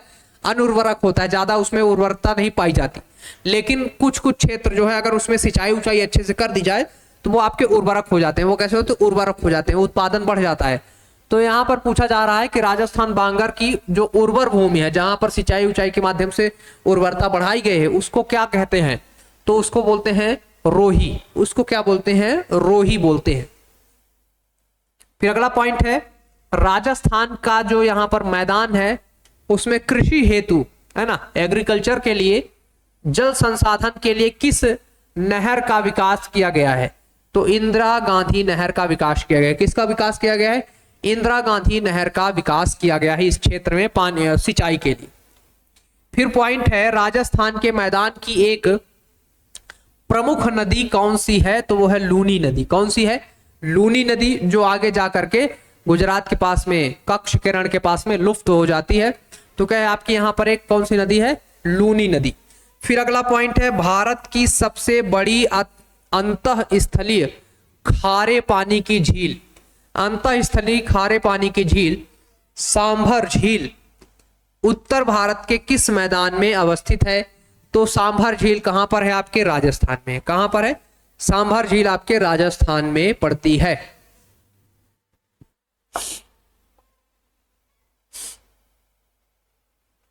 फिर यहां पर पॉइंट है राजस्थान मैदानी क्षेत्र में पहाड़ियों से घिरे अभिकेंद्रीय अपवाह वाले विस्तृत समतल गर्त को क्या कहते हैं? विस्तृत समतल गर्त यानी कि बहुत ज्यादा गड्ढा, तो उसको क्या कहते हैं यहां पर आपका? बालसन। क्या बोलते हैं? बालसन बोला जाता है। क्या है? राजस्थान मैदानी क्षेत्र में पहाड़ियों से घिरे अभिकेंद्रीय अपवाह वाले यहां पर विस्तृत समतल गर्त को क्या कहते हैं? बालसन के नाम से जानते हैं। फिर यहां पर आपके कुछ इंपॉर्टेंट फैक्ट दिए गए हैं। राजस्थान के मैदान में थार मरुस्थल जो है, थार मरुस्थल खनिज तेल, जिप्सम और नमक के भंडार की दृष्टि से भारत का एक महत्वपूर्ण आपका क्षेत्र है। राजस्थान मैदान का एक बड़ा भाग बालुका स्तूपों से ढका हुआ है, मतलब बालू से जो है तो ढका हुआ है मैदान, मतलब वो रेत वाला जो मरुस्थल है वहां से हवाओं के द्वारा जो है तो बहुत सारा बालू उड़ करके आता है, तो वो क्षेत्र उसमें जो तो आपके ढका हुआ है। फिर अगला यहां पर आपके गंगा का मैदान। अगला कौन सा है आपके यहां पर? गंगा का मैदान। यहां पर गंगा के मैदान की बात करें तो गंगा के मैदान का विस्तार मुख्यतः किन राज्यों में है? तो उत्तर प्रदेश में है, बिहार में है और पश्चिम बंगाल में है। इन राज्यों में मुख्य रूप से विस्तृत है, बाकी थोड़ा बहुत जो है तो विस्तार यहां पर आपके किन किन जगहों पे भी है? तो इसका थोड़ा बहुत विस्तार मध्य प्रदेश में हल्का फुल्का, हालांकि वो यमुना नदी से मिलने वाली नदियों की वजह से है और उस क्षेत्र में है। तो उत्तर प्रदेश, बिहार और पश्चिम बंगाल में मुख्य रूप से इसका विस्तार है। अगला पॉइंट है यहाँ पर, नोट में कुछ पॉइंट है। गंगा तथा उसकी सहायक नदियों के द्वारा निर्मित मैदान को 3 भागों में बांटा जाता है, जो कि मैंने आपको ऊपर अभी जब मैप में पढ़ा रहा था तो मैंने बताया था, इसको ऊपरी गंगा, मध्य गंगा और निचली गंगा के रूप में बांटा जाता है। सामान्यतः ये 3 ही भाग हैं इसके, पंजाब का मैदान, गंगा का मैदान और ब्रह्मपुत्र का मैदान।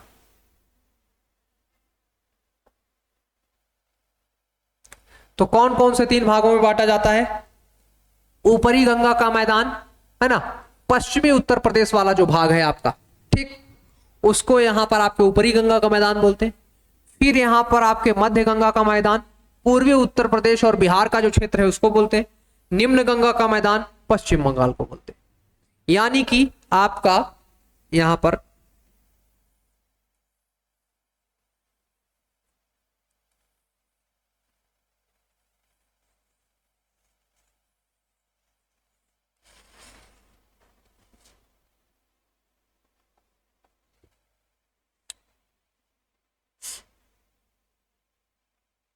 अगर यहां से आपकी गंगा नदी निकले और ऐसे जाए तो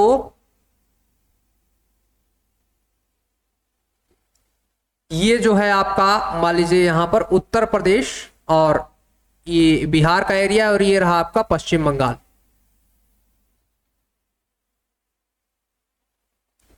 तो ये है आपका यूपी और ये रहा आपका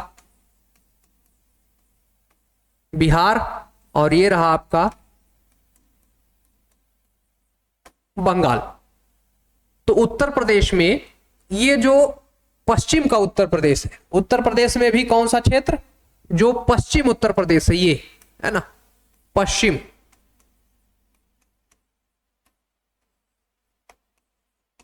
उत्तर प्रदेश, ये किस में आता है? आपके ऊपरी गंगा के मैदान में आता है। पश्चिम उत्तर प्रदेश किस में आता है? ऊपरी गंगा के मैदान में आता है। फिर यहां तक मैंने क्या बताया आपको कि ये हो गया आपका पश्चिम का भाग, फिर ये हो गया आपका पूर्व का भाग, और ये हो गया आपका बिहार का भाग। तो आपके पूर्व और ये बिहार का जो भाग है आपका, यहां पर जो क्षेत्र है उसको बोलते हैं मध्य गंगा का मैदान। और ये मैंने बताया आपको कि ये कौन सा क्षेत्र है, तो ये है आपका बंगाल। और बंगाल में भी आपका गंगा नदी आती है, तो वहां पे जो क्षेत्र बनाती है उसको बोलते हैं निम्न गंगा का मैदान, क्योंकि ऊपर से फिर यहां नीचे आ जाती है, इसलिए निम्न गंगा का मैदान। और निम्न गंगा का मैदान कहां बनता है? बंगाल में बनता है। ठीक,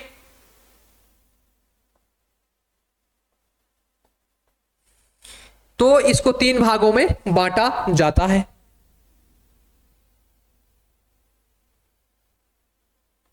ऊपरी गंगा के मैदान का पश्चिम भाग क्या कहलाता है? जो ऊपरी गंगा का मैदान है आपका, यानी कि उत्तर प्रदेश का जो पश्चिम भाग में है, उत्तर प्रदेश के पश्चिम भाग में आपका ऊपरी गंगा का मैदान बनता है। तो उसके पश्चिमी भाग को क्या कहते हैं? उसके पश्चिमी भाग को रुहेलखंड का मैदान कहते हैं। क्या बोलते हैं उसको? रुहेलखंड का मैदान बोलते हैं। मतलब पश्चिमी उत्तर प्रदेश के पश्चिमी भाग को भी क्या बोलते हैं? तो रुहेलखंड का मैदान बोलते हैं। फिर यहां पर है आपका ऊपरी गंगा मैदान का, ऊपरी गंगा मैदान का यहां पर पूर्वी भाग किस नाम से जाना जाता है? तो पूर्वी भाग। अभी ये कौन सा भाग था? पश्चिमी भाग। और ये कौन सा भाग पूछ रहे हैं? आपके पूर्वी भाग। तो पूर्वी भाग को अवध के मैदान के नाम से जानते हैं। ऊपरी गंगा के मैदान का जो पश्चिम भाग है उसको जानते हैं रुहेलखंड के, और जो पूर्व का भाग है उसको जानते हैं अवध के मैदान के नाम से। फिर अगला पॉइंट है यहां पर, गंगा के मैदान में जहां तहां गर्त यानी गड्ढे, बहुत गहरे गहरे गड्ढे पाए जाते हैं, है ना, गड्ढे पाए जाते हैं, गर्त पाए जाते हैं, इन्हें पटना तथा मोकामा के निकट क्रमशः किन नामों से जाना जाता है? पटना और मोकामा दोनों किसके जिले हैं? बिहार के। तो वहां पर किस नाम से जाना जाता है? तो पटना में इसे जल्ला और आपके मोकामा में इसे टाल के नाम से, जो गर्त या गड्ढे पाए जाते हैं तो पटना में जल्ला और मोकामा में टाल के नाम से जाना जाता है। अगला पॉइंट है यहाँ पर जलपाईगुड़ी तथा दार्जिलिंग। जलपाईगुड़ी तथा दार्जिलिंग जिले का पर्वतीय तथा तराई का क्षेत्र क्या कहलाता है? तो इसको बोलते हैं द्वार। क्या बोलते हैं? द्वार। ठीक।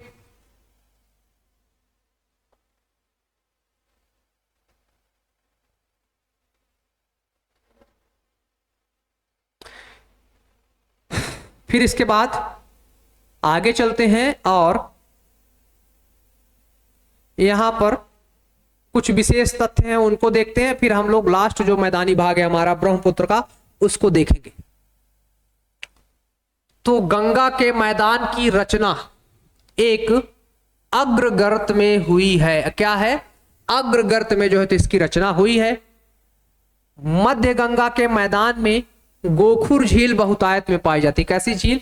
गोखुर झील। यहां पर जो है तो गाय के खुर के समान जो झीलें होती हैं, गोखुर झील यहां पर बहुतायत मात्रा में पाई जाती हैं, जो कि नदियों के कटने से बनती है। जैसे ये मान लीजिए ये नदी आपकी ऐसे ऐसे चल रही है,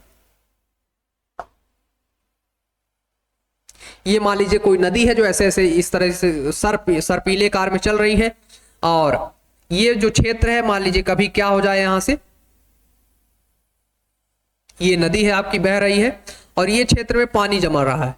किसी कारणवश ये वाला क्षेत्र जो है यहां पर धीरे धीरे आपके गाद या हम कहें कि यहाँ पर आपके मिट्टी के जमने से यहाँ पर ये क्षेत्र धीरे धीरे क्या हो जाए? अलग हो जाए, और कुछ दिनों बाद जो नदी है वो यहाँ पर आपके ऐसे बहने लगे, ऐसे ये, और ये क्षेत्र क्या होगा? अलग हो गया। तो ये क्या हो जाता है? गोखुर के समान बनने वाली झील हो जाती है। क्या हो जाती है? गोखुर के समान जो है बनने वाली झील, इसलिए इसे गोखुर झील के नाम से जानते हैं। ठीक। इसके बाद अगला यहां पर ब्रह्मपुत्र का मैदान। अगला कौन सा है आपके? ब्रह्मपुत्र का मैदान।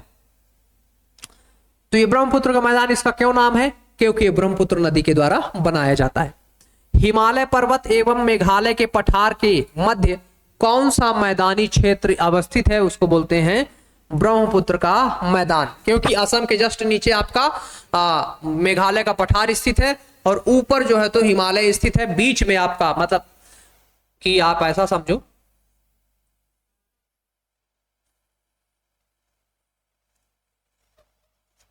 ये आपका हो गया अरुणाचल प्रदेश वाला भाग है ना, यहाँ पर सिक्किम और अरुणाचल प्रदेश हो गए, यहाँ पर बीच में आपका असम फैला हुआ है, और इसके नीचे है आपका कौन सा भाग? मेघालय का पठार। यहां पर क्या है? मेघालय पठार। तो ये जो मेघालय पठार है इसके ऊपर कौन सा भाग है? ये है आपका ब्रह्मपुत्र का मैदान। ये कौन सा भाग है आपके? ये है पूरा ब्रह्मपुत्र का मैदान यहां पर। तो ऊपर तो आपका हिमालय हो गया और नीचे आपका यहां पर हो गया कौन सा क्षेत्र? मेघालय का पठार। बीच में जो क्षेत्र पड़ता है उसको ब्रह्मपुत्र का मैदान या असम का मैदान कहते हैं।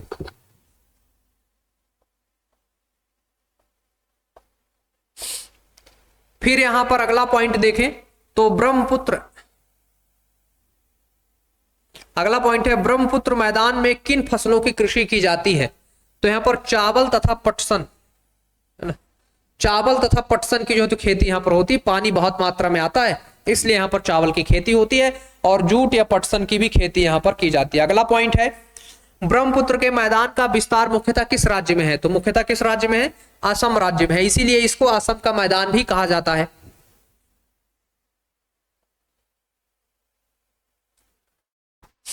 फिर यहां पर है विश्व का सबसे बड़ा नदी द्वीप माजुली द्वीप किस है ना मैदानी क्षेत्र में आपके अवस्थित है?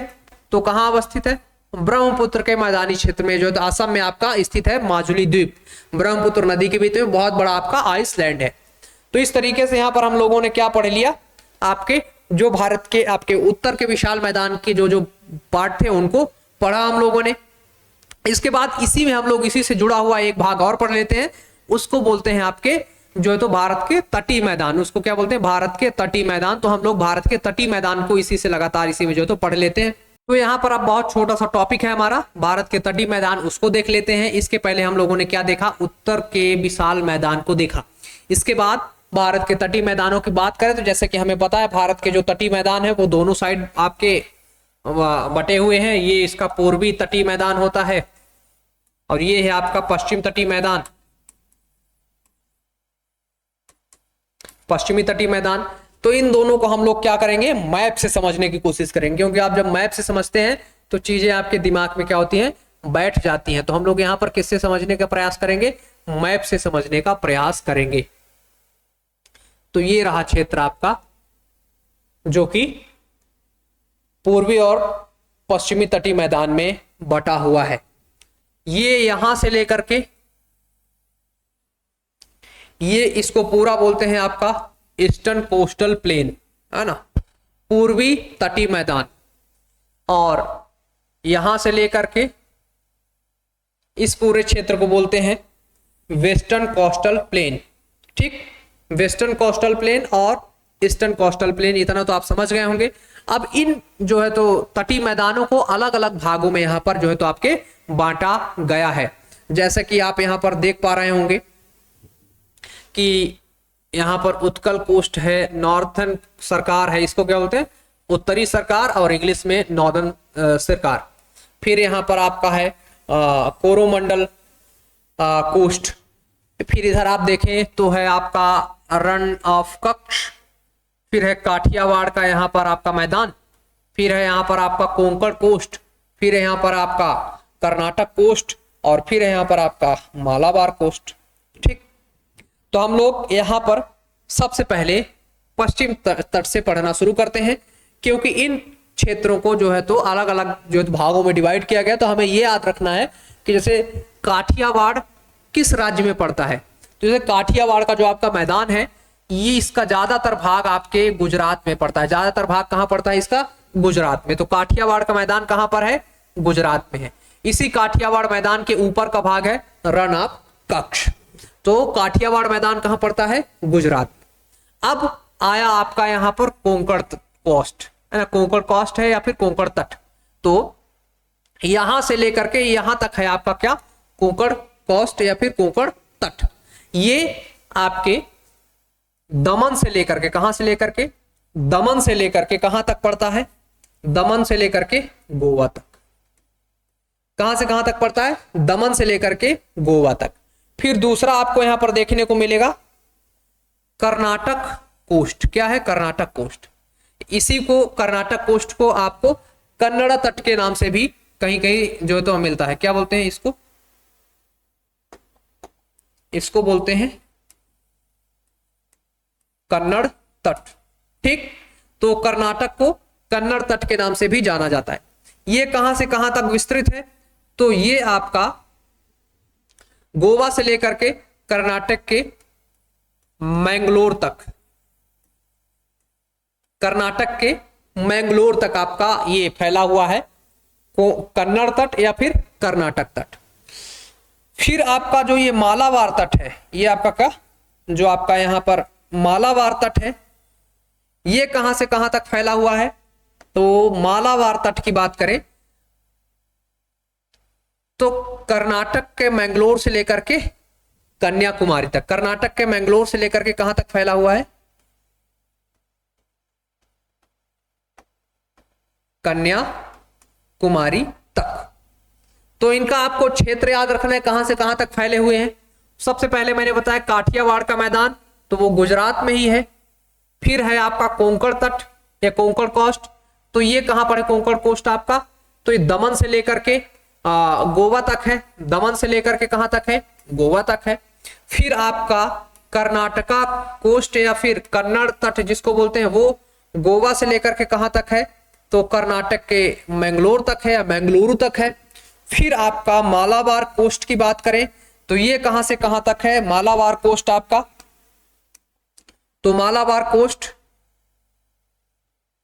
मैंगलुरु से लेकर के कन्याकुमारी तक है। मैंगलुरु से लेकर के कहां तक है, कन्याकुमारी तक है। तो इनका आपको याद रखना है कौन सा क्षेत्र कहां से कहां तक विस्तृत है। फिर इसके बाद अब हम लोग चलेंगे पूर्वी साइड। पूर्वी साइड की बात करें तो सबसे पहले आपका आता है यहां पर उत्कल तट। तो उत्कल तट जो है आपका, ये महानदी से लेकर के, ये उड़ीसा में ही बहती है महानदी, है ना, महानदी से लेकर के ये कहां तक फैला हुआ है आपका उत्कल तट, तो ये महानदी से स्वर्ण रेखा तक फैला हुआ है। कहां तक? स्वर्ण रेखा, महानदी से स्वर्ण रेखा के बीच में फैला हुआ है, या फिर स्वर्ण रेखा से महानदी के बीच में फैला हुआ है।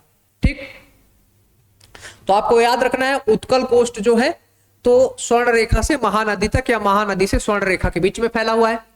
फिर आपका यहां पर एक चीज आप लोग याद रखें, थोड़ा सा मिस्टेक है इसमें, सॉरी। जैसा कि यहां होती है आपकी स्वर्ण रेखा नदी, यहां होती है, ऊपर से आती है स्वर्ण रेखा, स्वर्ण रेखा नदी, और यहां पर है आपकी महानदी। यहां पर कौन सी नदी है आपकी? महानदी।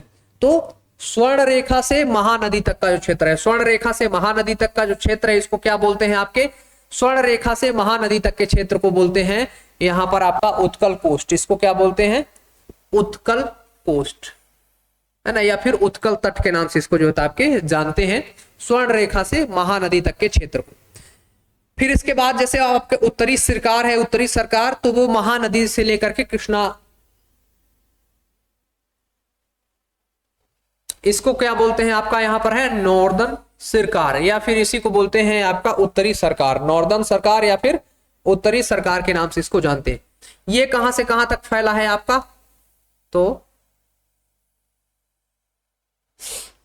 ये आपके महानदी से लेकर के, कहां से? महानदी से लेकर के कृष्णा नदी तक, महानदी से लेकर के कहां तक है आपके? कृष्णा नदी तक। तो आपको याद रखना है नॉर्दर्न सरकार या फिर हम कहें कि उत्तरी सरकार आपके महानदी से लेकर के कहां तक है? कृष्णा नदी तक है। महानदी से लेकर के कहां तक है? कृष्णा नदी तक फैला हुआ है। फिर इसके बाद आगे आएगा आपका कोरोमंडल कोस्ट। तो कोरोमंडल की बात करें तो ये आपका कृष्णा नदी से लेकर के कहां तक है? कन्याकुमारी तक। कृष्णा नदी से लेकर के कहां तक है?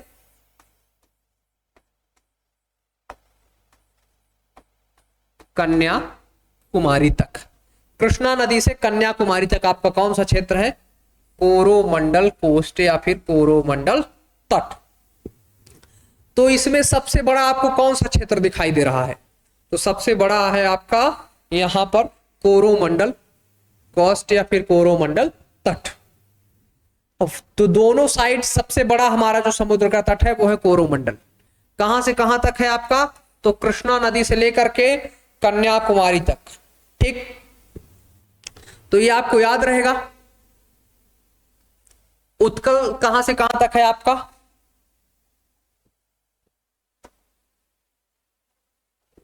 उत्कल कहां से कहां तक है? स्वर्ण रेखा से महानदी तक। इसके बीच में कौन सा है? उत्कल कोस्ट है। महानदी से लेकर के कृष्णा नदी तक कौन सा कोस्ट है आपका? उत्तरी सरकार या फिर नॉर्दर्न सरकार। फिर कृष्णा नदी से लेकर के कन्याकुमारी तक कौन सा क्षेत्र है? कोरोमंडल। ठीक, तो ये आपको याद रखना है कौन से क्षेत्र किस तरफ कहां से कहां तक जो है तो आपके फैले हुए हैं। तो ये हमने मैप में देख लिया। अब इससे संबंधित हम लोग थोड़ा सा कंटेंट देख लेते हैं।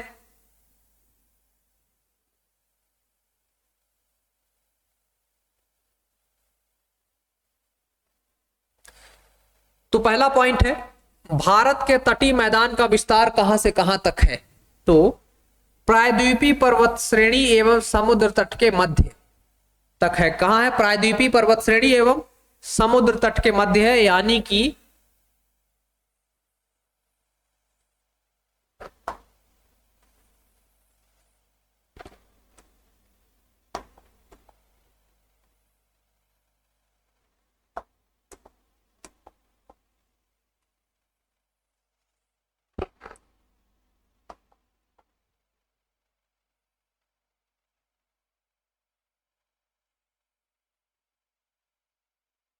ये हो गया आपका यहां पर प्रायद्वीपीय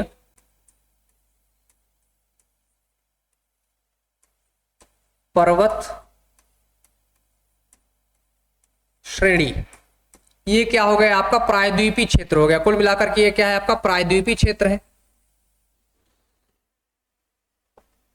यहां पर आपके बहुत सारी पर्वत श्रेणियां थी जो हमने दक्षिण भारत की पहाड़ियों में पढ़े थे। और इधर क्या है आपके, तो ये है आपका समुद्री तट। इनके बीच में जो क्षेत्र हमें देखने को मिल रहा है, इनके बीच में जो क्षेत्र हमें दिखाई दे रहा है यहां पर, ये जो खाली क्षेत्र है, तो इनके बीच का ये जो क्षेत्र है इसको बोलते हैं मैदान। तो ये पर्वतीय प्रदेश है आपके, ये क्या है, प्रायद्वीपीय पर्वतीय क्षेत्र है, या फिर हम कहते हैं पर्वतीय आपके जो तो पर्वतीय घाट है। तो पर्वतीय घाट और समुद्र तट के बीच का जो क्षेत्र है इसको क्या बोलते हैं, तो इसको हम लोग बोलते हैं यहां पर आपके तटीय मैदान। इसीलिए यहां पर लिखा हुआ है प्रायद्वीपीय पर्वत श्रेणी एवं समुद्र तट के मध्य में ये आपके स्थित है। फिर यहां पर आपका अगला पॉइंट है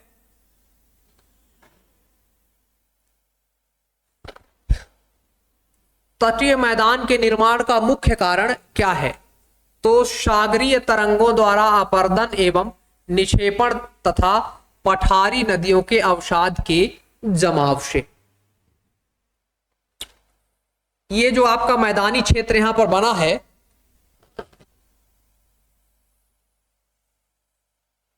ये जो आपका पूरा मैदानी क्षेत्र है,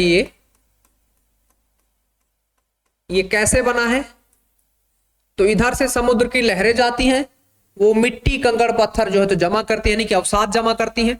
इधर से बहुत सारी आपकी नदियां आती हैं, इधर से बहुत सारी नदियां जो है तो आपकी आती हैं, तो नदियां भी अवसाद लेकर के आती हैं। तो समुद्र की लहरों के द्वारा जो अवसाद आते हैं और नदियों के द्वारा जो यहाँ पर अवसाद आते हैं, उनके जो है तो यहाँ पर डिपोजिट होने से, एक जगह पर जमने से आपका जो है तो ये प्लेन या हम कहें कोस्टल प्लेन यहाँ पर तैयार होता है। तो यहीं पर ये पूछा गया कि जो आपका कोस्टल प्लेन है वो कैसे बनता है, तो ये आपका कैसे बनता है, तो सागरीय तरंगों के द्वारा, जो आपकी समुद्र की लहरें होती हैं उनके द्वारा, है ना, यहाँ पर इरोजन और यहाँ पर डिपोजिट यानी निक्षेपण के द्वारा, और पठारी नदियों के, जो हमारा पेनिनसुलर इंडिया है वहां से जो नदियां आती हैं, जो रिवर्स आती हैं, वो क्या लेकर के आती हैं, यहाँ पर आपके अवसाद लेकर के आती हैं, बहुत सारा मिट्टी कंकड़ पत्थर लेकर के आती हैं, वो यहाँ पर जमा करती हैं किनारे वाले क्षेत्र में, उससे हमारा तटीय मैदान आपका यहाँ पर बनता है। तटीय मैदान जैसे कि मैंने आपको शुरू में ही बताया, दो भागों में बांटा गया है। एक है आपका पश्चिम तटीय मैदान, जो पश्चिम की ओर पड़ता है उससे पश्चिम तटीय मैदान, और जो पूर्व की ओर है उसको पूर्वी तटीय मैदान के रूप में यहां पर जाना जाता है। तो सबसे पहले हम लोग यहां पर पढ़ेंगे आपका पश्चिम तटीय मैदान, फिर उसके बाद हम लोग पढ़ेंगे आपका पूर्वी तटीय मैदान।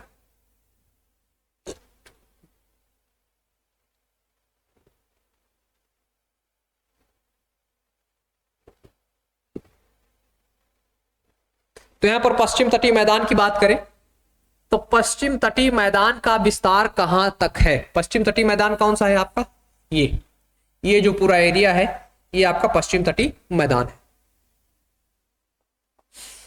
तो इसका विस्तार कहां तक है, तो सूरत से कन्याकुमारी तक, गुजरात के सूरत से लेकर के कन्याकुमारी तक आपका इसका विस्तार देखने को हमें मिलता है। फिर यहां पर अगला पॉइंट है पश्चिमी घाट तथा अरब सागर के तट, पश्चिमी घाट तथा अरब सागर के तट के बीच निर्मित मैदान को क्या कहा जाता है, तो उसको पश्चिम तटीय मैदान के रूप में यहां पर जाना जाता है। ठीक, अगला पॉइंट है भारत के पश्चिम तटीय मैदान के उत्तरी भाग को किस अन्य नाम से जानते हैं। पश्चिम तट के मैदान का जो उत्तरी भाग है आपका, उसको किस अन्य नाम से यहां पर जानते हैं। तो जब मैंने अभी आपको मैप में बताया था कि यहां पर जो आपका ये भाग है इसको बोलते हैं कोंकण तट, क्या बोलते हैं, कोंकण तट। तो ये कहां पर है, उत्तर में है। तो इसको किस अन्य नाम से जानेंगे उत्तरी भाग को, तो यहां पर कोंकण तट के नाम से जानेंगे। उत्तरी भाग को किस नाम से जानेंगे, कोंकण कोस्ट के नाम से यहां पर जो है तो जानेंगे। तो आपको याद रखना है कि उत्तरी भाग को कोंकण कोस्ट भी बोलते हैं, फिर उसके बाद कन्नड़ है, फिर उसके बाद जो है तो आपका मालाबार है। यहां पर आपके दिया हुआ है पश्चिम तटीय मैदान का विस्तार, जो मैंने आपको मैप में बताया था वही यहां पर है। जैसे गुजरात का तट जो है, जैसे आपका काठियावाड़ का जो पर्वतीय क्षेत्र, तो गुजरात का तटवर्ती क्षेत्र में इसका विस्तार कहाँ है? गुजरात वाले राज्य के तटवर्ती क्षेत्र में, उसके किनारे वाले क्षेत्र में, कोस्टल एरिया में। कोंकण का तट का विस्तार कहां पर है? तो महाराष्ट्र के दमन से, मैंने दमन बताया था आपको, महाराष्ट्र के दमन से कहां तक है? गोवा तक है। महाराष्ट्र के दमन से गोवा तक किसका विस्तार है? कोंकण के तट का विस्तार है। फिर है आपके कन्नड़ का तट। कन्नड़ के तट की बात करें तो ये गोवा से लेकर के कहां तक है? मंगलुरु। मंगलुरु कहां पड़ता है? कर्नाटक में। तो गोवा से लेकर के मंगलुरु तो कौन सा तट आपका विस्तृत है यहां पर? तो कन्नड़ तट है। फिर उसके बाद आगे यहां पर आपके मालाबार का तट। मालाबार के तट की बात करें तो मंगलुरु एवं कन्याकुमारी के मध्य तक। मालाबार का तट कहां से कहां तक है? तो अभी मैंने बताया था कर्नाटक में है मंगलुरु, तो कर्नाटक के मंगलुरु से लेकर के तमिलनाडु के कन्याकुमारी तक ही वाला आपका क्षेत्र फैला हुआ है। यहां पर नोट में पॉइंट दिया गया है कुछ। गुजरात के मैदान या तट को कच्छ या सौराष्ट्र का तटीय मैदान भी कहा जाता है। जो गुजरात के मैदान या गुजरात का जो तट है उसको कच्छ या सौराष्ट्र का जो है तो यहां पर तटीय मैदान भी कहा जाता है। इतिहास में आपने सौराष्ट्र शब्द कई बार जो है तो सुना होगा।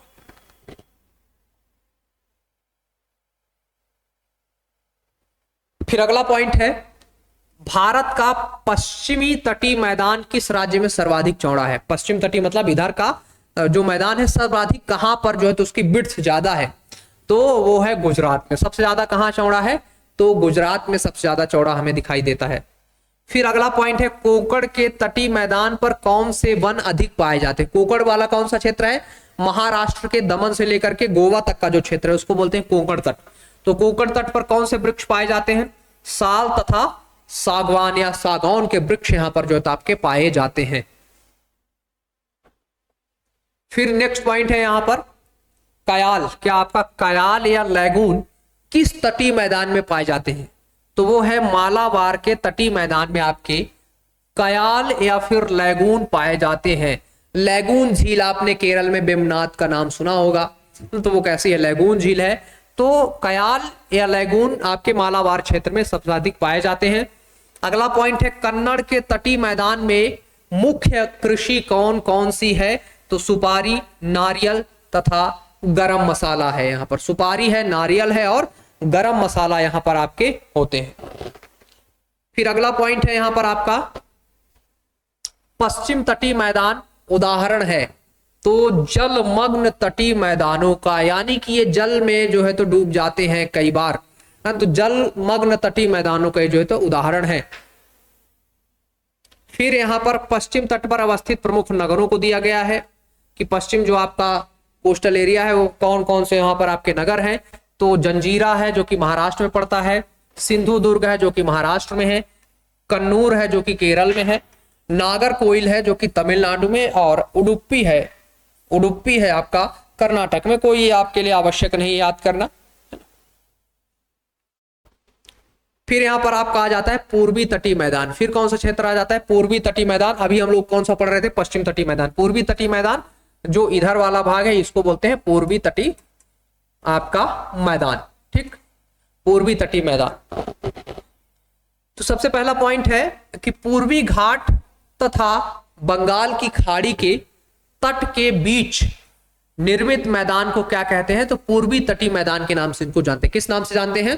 पूर्वी तटीय मैदान के नाम से इनको हम लोग जानते हैं, जो कि पूर्वी घाट तथा बंगाल की खाड़ी के तट के बीच जो है तो आपके निर्मित हुए हैं।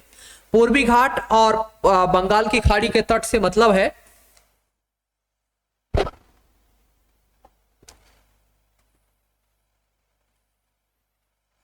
ये क्या है आपका इधर वाला भाग,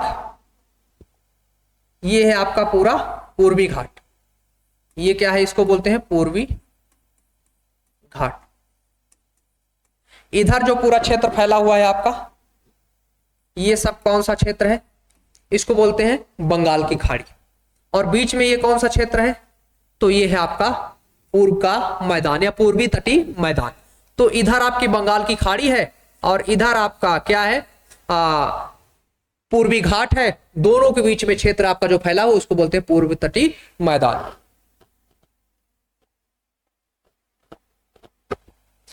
फिर अगला पॉइंट है अगला पॉइंट है आपका पूर्वी तटीय मैदान का विस्तार कहां तक है? तो इसका विस्तार स्वर्ण रेखा नदी से कन्याकुमारी तक है। कहां तक है? स्वर्ण रेखा नदी से कन्याकुमारी तक इसका विस्तार हमें देखने को मिलता है। यानी कि स्वर्ण रेखा नदी कहां पर है? आपके ओडिशा में प्रवाहित होती है और वहां से जाकर के पश्चिम बंगाल में मिल जाती है। तो उड़ीसा के स्वर्ण रेखा नदी से तमिलनाडु के कन्याकुमारी तक जो पूरा क्षेत्र है उसको बोलते हैं यहां पर आपके पूर्वी तटीय मैदान।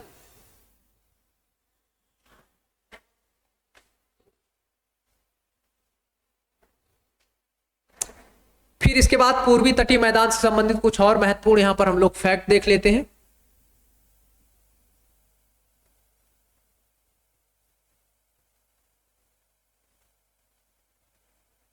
पूर्वी तटीय मैदान तथा उसके विस्तार की बात करें तो कौन कौन से उसके जो तो डिवीजन किए गए हैं पूर्वी तटीय मैदान के, ये हमने मैप में देखा था। यहां पर एक बार फिर से देख लेते हैं। तो एक तरफ आपके तट या मैदान है, दूसरे तरफ उनका विस्तार है। जैसे सबसे पहले मैंने बात की थी उत्कल तट की। सबसे पहले किसकी बात की थी? उत्कल तट की। तो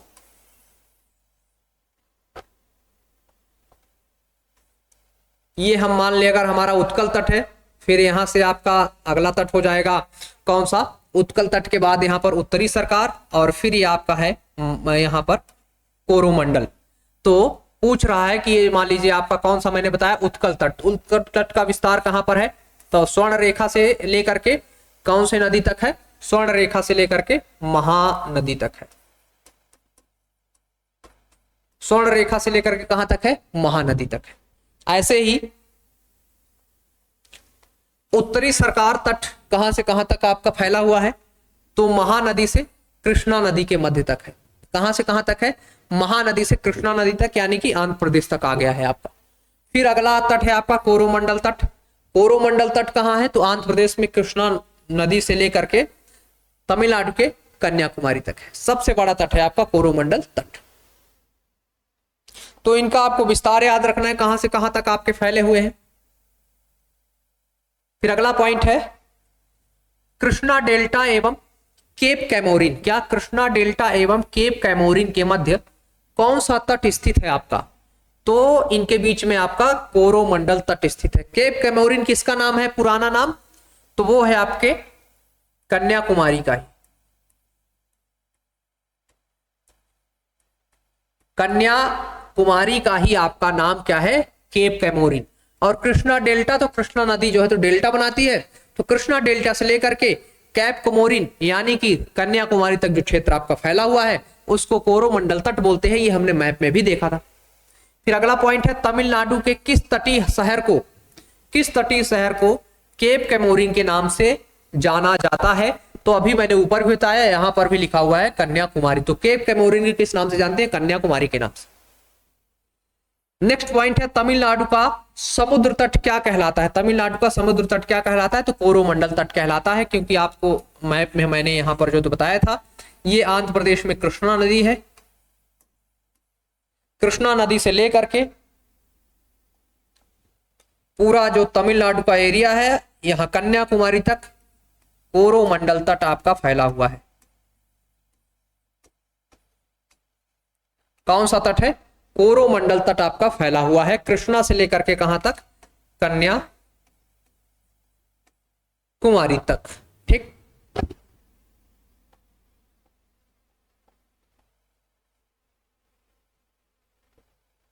फिर अगला पॉइंट है यहां पर अगला पॉइंट है तमिलनाडु और आंध्र प्रदेश के तट किस नाम से जाना जाता है? तो कोरोमंडल के नाम से जाना। किस नाम से जाना जाता है? तो कोरोमंडल तट के नाम से जाना जाता है। इसका तमिलनाडु का पूरा भाग और आंध्र प्रदेश का काफी भाग जो है तो इसके अंतर्गत आते हैं। फिर उसके बाद पॉइंट है पूर्वी तटीय मैदान में किस प्रकार की मिट्टी की प्रधानता है? तो यहां पर चिकनी मिट्टी पाई जाती है। कैसी मिट्टी पाई जाती है? चिकनी मिट्टी पाई जाती है। फिर नेक्स्ट पॉइंट है पूर्वी तटीय मैदान में कौन कौन सी झीलें हैं? तो चिल्का है, कोलेरू है और पुलिकट जैसी लैगून झीलें यहां पर आपकी पाई जाती है। तो जैसे चिल्का कहां पर है आपके? तो चिल्का है आपके उड़ीसा। फिर आपकी कोलेरू कहां पर है? तो कोलेरू है आपके आंध्र प्रदेश में। कहां पर है? आंध्र प्रदेश में। फिर पुलिकट की बात करें तो पुलिकट कहां पर है आपकी? तो ये है आपके आंध्र प्रदेश और तमिलनाडु। तो इन झीलों के आपको राज्यों को भी याद रखना है। ओडिशा में चिल्का है, कोलेरू आंध्र प्रदेश में है, और पुलिकट आपके एपीटीएन यानी कि आंध्र प्रदेश और तमिलनाडु में। फिर नेक्स्ट पॉइंट है यहां पर आपका, उड़ीसा के मैदान को अन्य किस नाम से जाना जाता है? तो उत्कल के मैदान के नाम से जाना जाता है। सबसे पहले हम लोगों ने उत्कल का मैदान ही पढ़ा था, जो कि स्वर्ण रेखा नदी से लेकर के महानदी तक फैला हुआ था उत्कल का मैदान। और ये किस राज्य में था? तो उड़ीसा में। फिर यहां पर है आपका पूर्वी तटीय मैदान पर स्थित प्रमुख डेल्टा और संबंधित राज्य। तो सबसे पहले आता है आपका गोदावरी डेल्टा। किस राज्य में है गोदावरी डेल्टा? तो आंध्र प्रदेश में। जो गोदावरी नदी है वो आंध्र प्रदेश से होकर के समुद्र में मिलती है, वहां पर अपना डेल्टा बनाती है।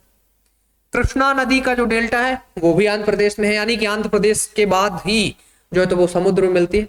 इन दोनों को मिला करके यहां पर के से आपके कृष्णा और जी से गोदावरी, इन दोनों को मिला करके केजी बेसिन बोला जाता है। इन दोनों के एरिया को मिलाकर के केजी बेसिन बोला जाता है। यहाँ पर आपके कोयले का उत्पादन होता है, चावल के यहाँ पर काफी जो है उत्पादन होता है। फिर है महानदी डेल्टा। महानदी अभी हम लोगों ने जब उत्कल का मैदान पढ़ा था तो उसमें महानदी और स्वर्ण रेखा के बीच में आपका जो तो ये स्वर्ण रेखा और महानदी के बीच में ये फैला हुआ था। तो महानदी का डेल्टा कहां से आएगा? ओडिशा से, है ना। महानदी का डेल्टा कहां पर आएगा? आपके उड़ीसा में, ठीक। फिर है कावेरी डेल्टा। कावेरी डेल्टा कहां पड़ेगा? तो तमिलनाडु। कावेरी नदी किस राज्य के बाद जो है तो समुद्र में मिलती है?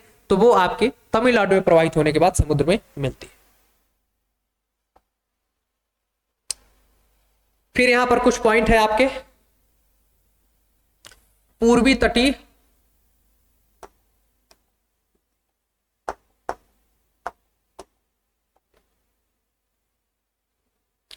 कौन सा पॉइंट है आपके यहां पर? पूर्वी तटीय मैदान को उत्तर पूर्वी मानसून तथा दक्षिण पश्चिम मानसून दोनों से वर्षा की प्राप्ति होती है। पूर्वी तटीय मैदान को उत्तर पूर्वी मानसून और दक्षिण पश्चिम मानसून दोनों से जो है तो वर्षा की प्राप्ति यहां पर होती है। नेक्स्ट पॉइंट है पूर्वी तटीय मैदान की नदियां अपने मुहाने पर डेल्टा का निर्माण करती। जो भी नदियां बंगाल की खाड़ी में गिरती हैं वो डेल्टा बनाती हैं। जो नदियां अरब सागर में या खंभात की खाड़ी में गिरती हैं वो नदियां एस्चुअरी का निर्माण करती हैं। आपको याद रखना है। तो इस वीडियो में हम लोगों ने उत्तर भारत के विशाल मैदान के साथ साथ यानी कि नॉर्थ इंडियन ग्रेट प्लेन के साथ साथ यहां पर हम लोगों ने आपके भारत के तटीय मैदानों को जो है तो यहां पर पढ़ा है। तो इस वीडियो में हम लोगों ने दो जो महत्वपूर्ण टॉपिक कवर किए हैं। इसी तरीके के महत्वपूर्ण वीडियोज को देखने के लिए आप सभी लोग देखते रहिए एकेएस एकेडमी का यूट्यूब चैनल।